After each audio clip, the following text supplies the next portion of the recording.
Shalom, ketemu di renungan hari ini, berkat baru, kesempatan yang baru kita dapat mengucap syukur ya.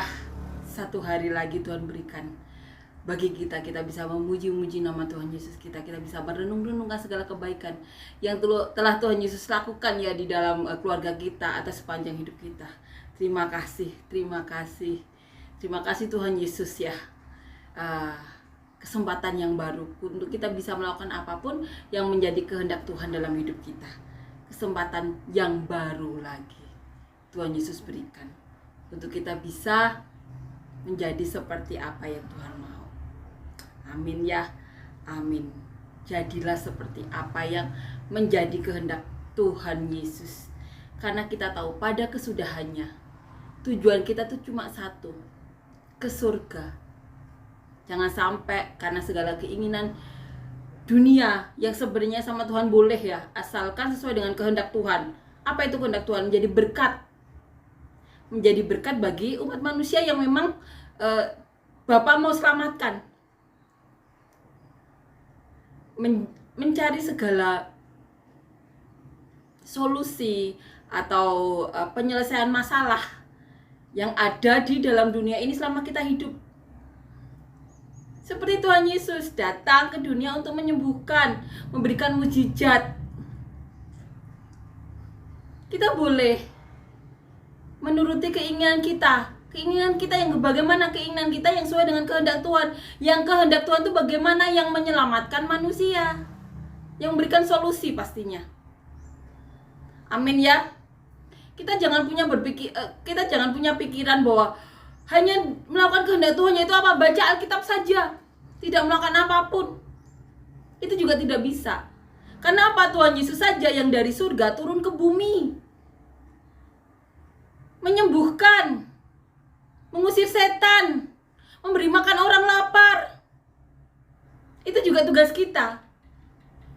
Jadi kita diminta untuk mematikan keinginan daging. Iya, tapi ingat, kita juga harus melakukan apa yang menjadi kehendak Tuhan. Kehendak Tuhan yang bagaimana? Yang tadi saya bilang, menyembuhkan orang sakit, memberi makan orang lapar, memberi rumah orang yang tidak punya rumah, menyelesaikan masalah orang yang punya masalah. Amin ya, amin. Kita memang tujuannya ke surga. Tapi kita juga tahu kan, orang yang hanya menyimpan talentanya, yang tidak menggunakannya, malah dibuang Tuhan ke tempat yang hanya ada ratap dan ketak gigi. Jadi kita harus berhikmat ya di sini. Kita memang harus mematikan keinginan kita. Tapi kita tahu, kita juga harus melakukan apa yang menjadi kehendak Tuhan. Kehendak Tuhan apa? Melakukan atau memakai semua talenta kita. Talenta yang bagaimana? Talenta yang sesuai dengan kehendak Bapa. Amin ya. Amin. Kita harus berhikmat. Dan kita harus sadar, saat kita melakukan apapun di dunia ini, ingat, tujuan kita adalah surga. Kalau ada orang yang beralasan, saya tidak bisa, kamu tidak tahu kehidupan saya, orang-orang di sekeliling saya itu sangat sulit, sangat keras, saya harus melakukan kejahatan untuk bisa bertahan hidup. Jangan beralasan seperti itu. Gereja banyak orang-orang yang takut Tuhan, yang sudah diberkati banyak, minta bantuan ke mereka. Pasti ada jalan. Karena apa? Hamba-hamba Tuhan, pelayan-pelayan Tuhan itu tahu Alkitab. Tugasnya itu untuk menolong manusia, untuk mengantar manusia ke surga, seperti Tuhan Yesus. Jadi jangan sampai ada alasan, saya tinggal di orang-orang yang keras, orang-orang yang sulit, orang-orang yang egois. Kalau saya tidak melakukan kejahatan seperti mereka, saya tidak bisa bertahan hidup. Itu tidak bisa menjadi alasan. Apalagi di zaman sekarang yang begitu banyak gereja-gereja atau pelayan-pelayan Tuhan yang bahkan memberikan nomor-nomor pribadinya atau media-media sosial yang bisa kita chat, kita bisa minta bantuan. Tentunya saat ini kan banyak penipuan ya, kita harus benar-benar terbuka saat meminta bantuan atau bahkan datang ke tempat pelayan itu atau hamba Tuhan itu sering berkhotbah atau sering pelayanan. Kita datangi langsung untuk meminta tolong. Seperti itu, tidak bisa menjadi alasan. Karena kita harus tahu, kita sadar tujuan kita itu surga. Hanya ada dua pilihan, surga atau neraka. Surga bersama Tuhan Yesus, satu perjamuan kudus dengan Tuhan Yesus. Tapi di neraka hanya ada ratap dan ketak gigi. Dan Tuhan Yesus mengatakan Yudas akan menyesal pernah dilahirkan. Ingat itu, saat kita melakukan apapun, ingat tujuan kita itu cuma satu, surga. Tapi kita juga harus ingat selama di dunia pakai talenta. Pakai semua talenta di diri kita untuk mendapatkan mahkota dari Tuhan ya. Dilayani, kalau kita ingat ya, ada yang di Alkitab juga dikatakan ada seorang hamba yang dilayani oleh tuannya karena melakukan hal yang baik, melakukan tugasnya. Kita harus berhikmat, kita memang harus mematikan keinginan kita, karena keinginan kita, keinginan manusia yang tidak membawa ke surga. Tapi kita juga harus melakukan apa yang menjadi kehendak Tuhan, memaksimalkan semua talenta dalam diri kita untuk menjadi berkat selama kita hidup, melakukan tugas seperti Tuhan Yesus, membawa jiwa-jiwa ke surga. Amin ya. Kita saling menguatkan, kita saling membantu, kita berdoa, kita diberikan hikmat dari Tuhan. Kesempatan kita selama di dunia ini untuk mendapatkan mahkota dari Tuhan. Amin ya. Amin, kita saling menguatkan, kita saling membantu, kita dukung doa, kita dukung secara finansial ya kalau Tuhan memberkati, kita dukung secara moral, kita berikan apapun seperti yang Tuhan Yesus lakukan. Tuhan Yesus selama di dunia, dukungan kepada manusia atau murid-muridnya atau orang-orang yang dilayaninya, tenaganya Tuhan Yesus berdoa, 5.000, 4.000 orang diberi makan, tapi selebihnya juga didoakan, diberi khotbah, lain-lain, memberi makan, menyembuhkan, mengusir setan. Semua hal itu juga tugas kita. Karena apa? Karena kita tahu tujuan kita satu-satunya itu cuma surga, tidak ada yang lain. Jadi kita harus sadar tujuan kita itu surga, tidak ada tujuan lain. Ingat ya, iblis hanya menyeret kita ke bawah, ke lubang yang hanya ada ratap dan ketak gigi. Tapi Tuhan Yesus ingin membawa kita ke atas, ke kemuliaan,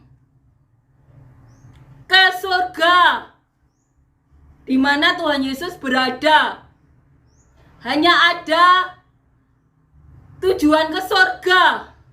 Jangan biarkan tipu daya iblis selama kita di bumi membawa kita ikut Lucifer ke lubang yang hanya ada ratap dan ketak gigi. Kita ingatkan itu saat kita melakukan apapun. Ingatkan tujuan kita itu surga bersama Tuhan Yesus, tidak ada tujuan yang lain. Kita harus berhikmat melakukan apapun yang menjadi kehendak Bapa. Seperti siapa? Seperti Tuhan Yesus, memaksimalkan talenta kita untuk bisa menjadi berkat, menyelamatkan jiwa-jiwa. Karena apa? Satu jiwa diselamatkan, surga bersorak-sorai. Amin ya. Matikan semua keinginan-keinginan manusiawi kita atau duniawi yang membawa kita ke lubang yang hanya ada ratap dan ketak gigi. Tempatnya Lucifer, yaitu neraka. Kita harus melakukan apapun yang menjadi kehendak Bapa dengan cara yang benar. Maka dekatilah orang-orang yang benar yang membawa kita mendapatkan berkat secara benar, sesuai yang menjadi kehendak Bapa. Kita Kita harus ingatkan diri kita dan orang-orang yang mau kita ingatkan. Tujuan kita itu cuma satu, surga. Karena apa? Di bumi itu orang maksimal berapa? 100 tahun, 150 tahun. Tapi kesudahannya tuh bisa miliaran tahun. Kita harus ingatkan itu ke semua orang. Jangan lupa ingatkan diri kita sendiri. Agar apa? Agar kita tidak tertolak oleh Tuhan Yesus nantinya. Amin ya. Amin. Kita akan nyanyikan lagu yang pertama.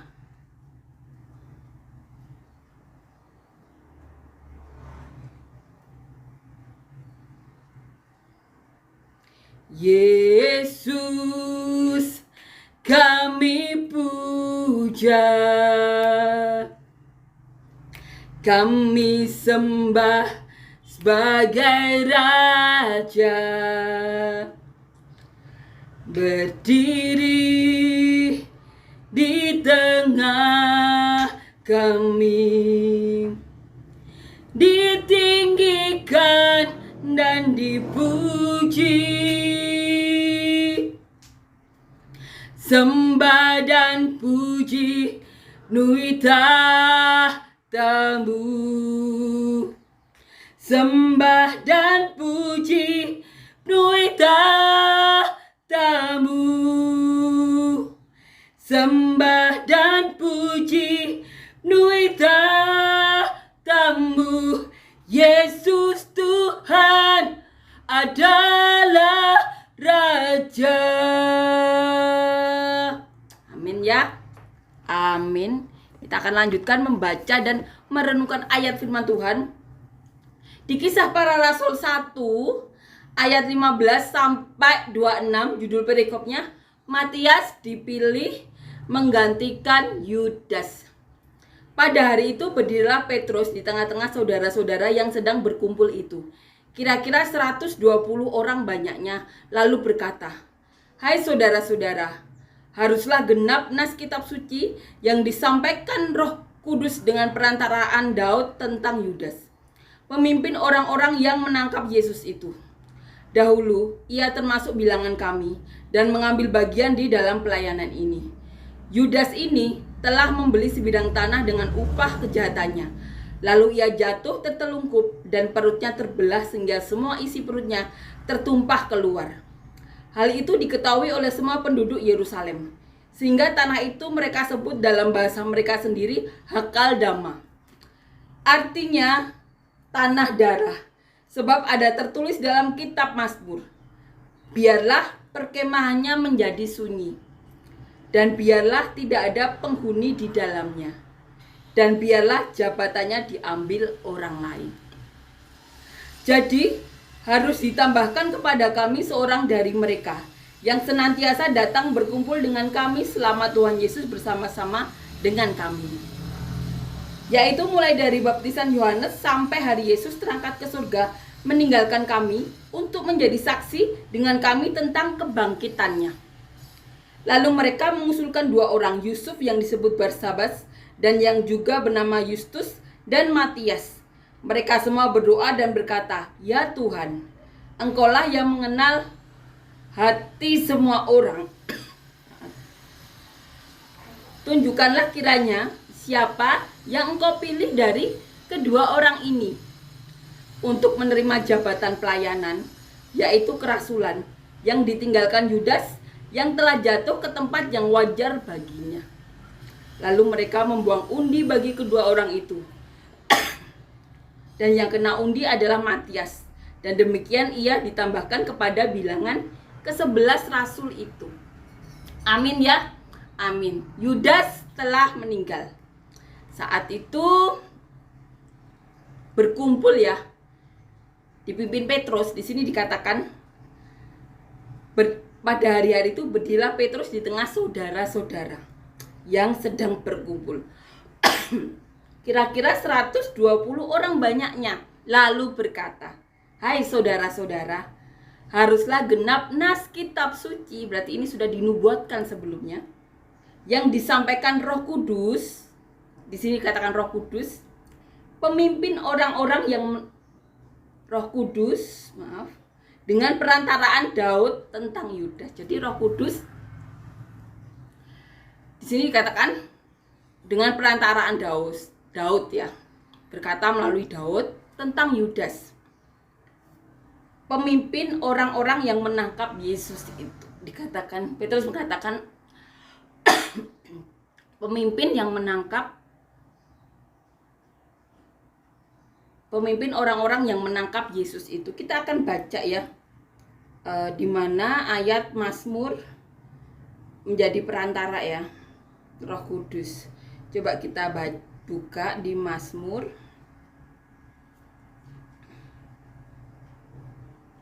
Mazmur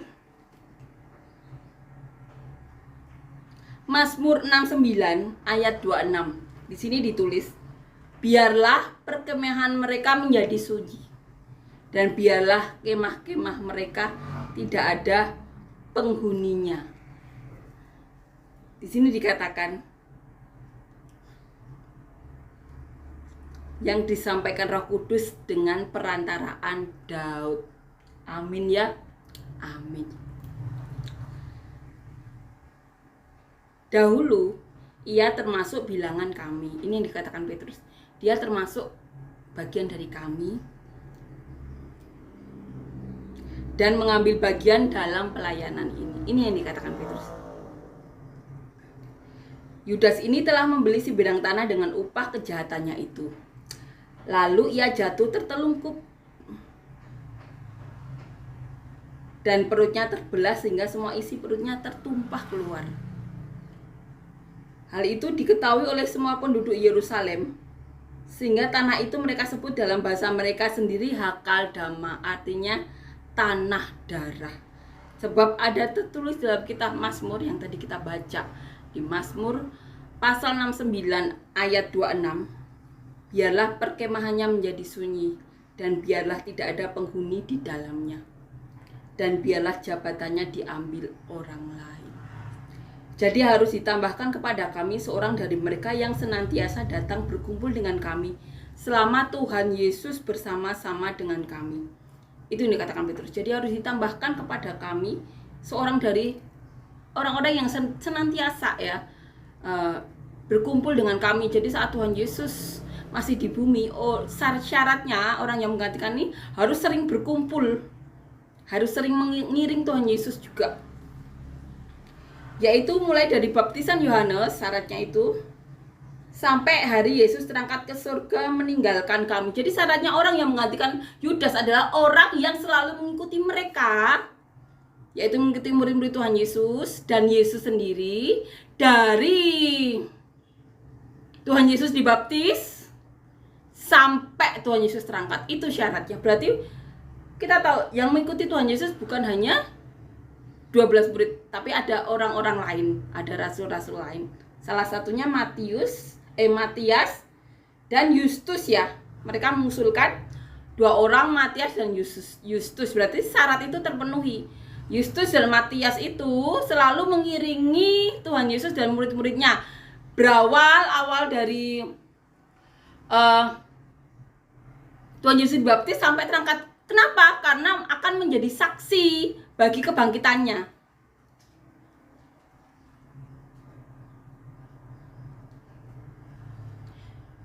Yaitu mulai dari baptisan Yohanes sampai hari Yesus terangkat ke surga meninggalkan kami untuk menjadi saksi dengan kami tentang kebangkitannya.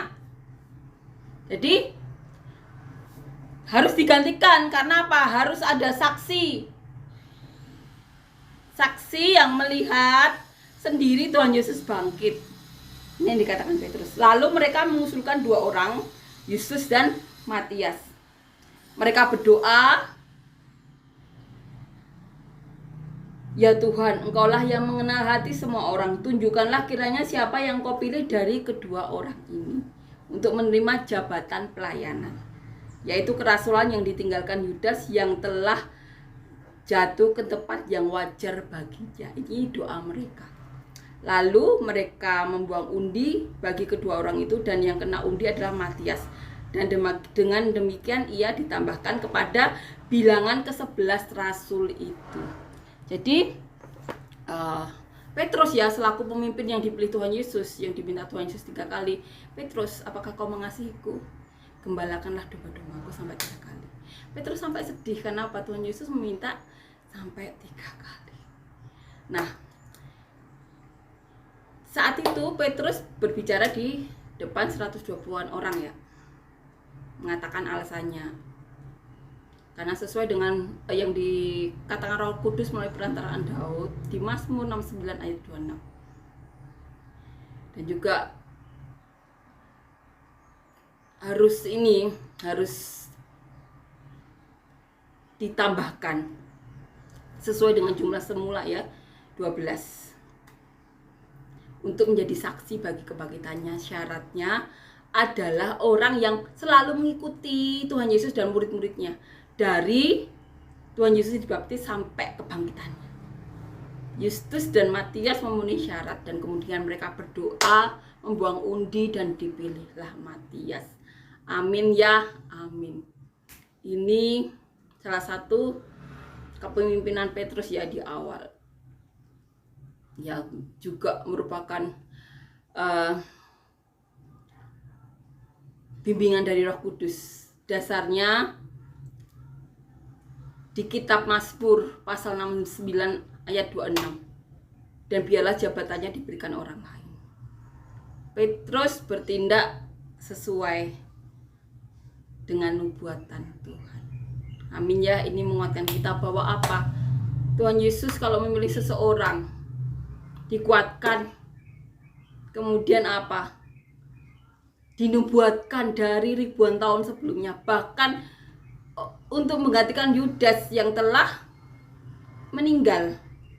Dikatakan menerima sesuatu yang wajar baginya. Itu pun dinubuatkan Tuhan. Ini mengajarkan kita bagi siapapun ya, anak-anak kita nantinya, keturunan-keturunan kita, atau pokoknya keturunan umat manusia nanti ya, yang dipakai Tuhan, jangan khawatir. Tuhan kita itu Tuhan yang benar-benar mengerti keterbatasan manusia. Tuhan Yesus mengatakan sendiri, sebab aku tahu kamu itu debu, kamu itu butuh pertolonganku. Bahkan Petrus saat mau mencari orang untuk menggantikan Yudas, sudah ada nubuatan dari Daud. Roh Kudus mengatakan sendiri lewat perantaraan Daud. Yang perlu kita ajarkan kepada anak-anak kita tuh percaya saja. Lakukan yang menjadi bagian kita. Dan Tuhan Yesus yang akan mengerjakan bagiannya. Seperti saat memilih Matias pun untuk menggantikan Yudas, sudah sejak ribuan tahun yang lalu dinubuatkan. Jadi jangan khawatir. Jangan dengarkan orang-orang yang tidak percaya Tuhan Yesus. Kita fokus ke apa yang menjadi nubuatan Tuhan. Amin ya. Menjadi pelajaran bagi kita. Dengarkan saja perkataan Tuhan Yesus. Karena Tuhan Yesus itu datang untuk menyelamatkan, bukan menghakimi. Bahkan untuk menggantikan Yudas pun sudah dinubuatkan sejak ribuan tahun yang lalu. Yang menubuatkan itu juga bukan orang main-main, tapi Daud, Raja Daud sendiri dipakai Tuhan untuk menubuatkan Matias. Amin ya. Amin, ini menguatkan kita untuk percaya saja kepada Tuhan Yesus. Tuhan Yesus yang pegang kendali. Karena Tuhan Yesus tahu manusia itu debu, butuh pertolongannya. Jadi percaya saja. Lakukan yang menjadi bagian kita. Apapun itu, Tuhan yang pegang kendali. Untuk menggantikan Matias sudah dinubuatkan Daud, Raja Daud. Itu Tuhan kita yang tahu bahwa manusia itu debu, butuh pertolongannya, tidak bisa sendiri. Amin ya. Amin. Kita akan nyanyikan lagu yang kedua.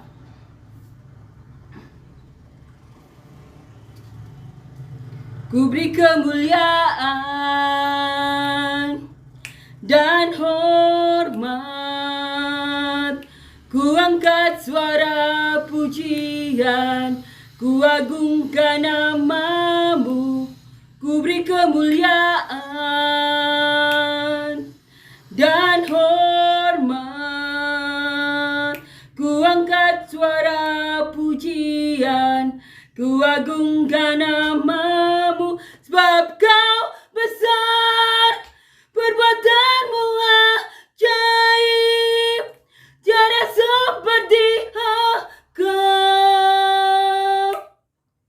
Tiada seperti engkau, sebab kau besar, perbuatanmu ajaib. Tiada seperti engkau, tiada seperti engkau. Amin ya, puji Tuhan. Amin.